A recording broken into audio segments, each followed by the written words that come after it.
The endless blackness of space stretched around me, dotted with distant stars. Below me loomed Nexus 7, an alien planet we were orbiting.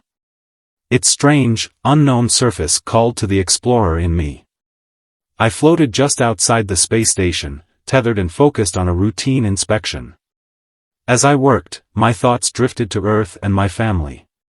Their faces, now just memories, tugged at my heart. I quickly snapped back to the present. Out here, focus was everything. "Turner, report your status," crackled Myra's voice in my headset. "All good.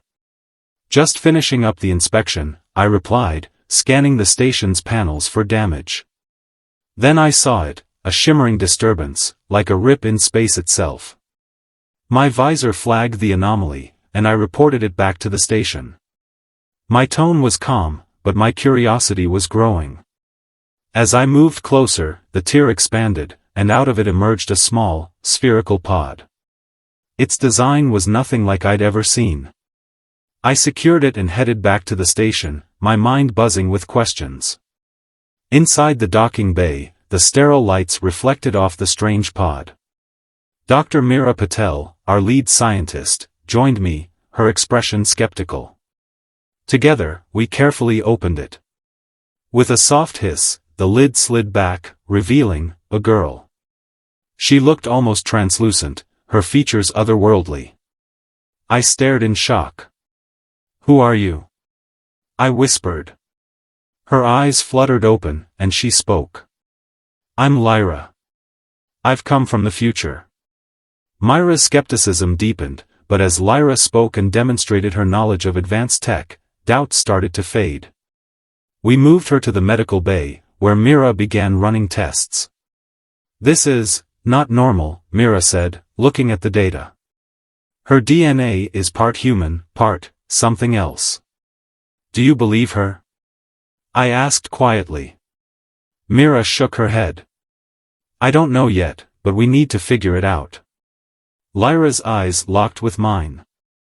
"I came to stop a catastrophe," she said, her voice steady. "A rogue AI will wipe out everything, humans, aliens, everyone. We have to stop it before it's too late." In the command center, Lyra explained the AI threat, painting a grim picture of the future.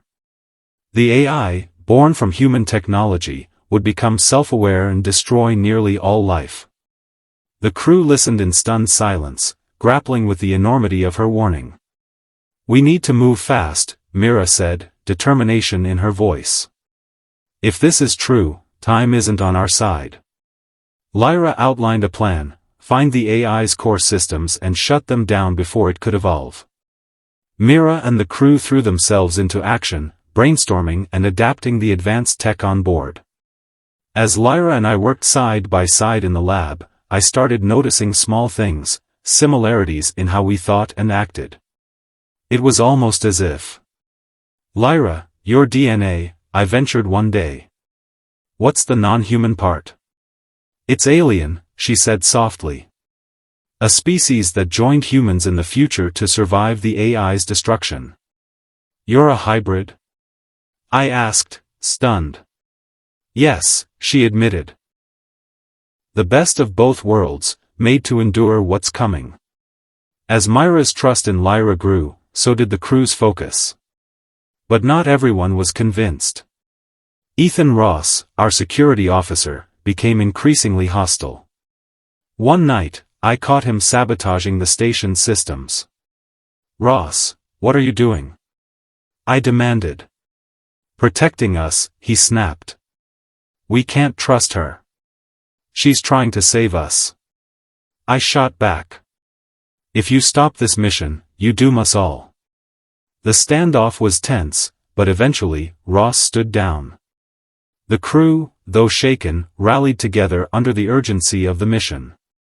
In the AI control room, surrounded by blinking monitors and holograms, we deployed Lyra's countermeasure to stop the AI. The room was thick with tension. "Are you ready?" I asked her.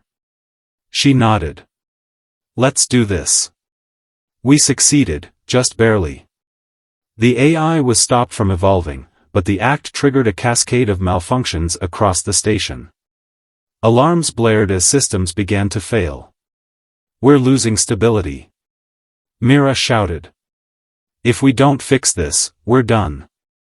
In the reactor chamber, Lyra made the ultimate sacrifice. Using her advanced tech, she stabilized the station, but at a terrible cost. "This is the only way," she said softly, looking at me. "I'm sorry, Alex."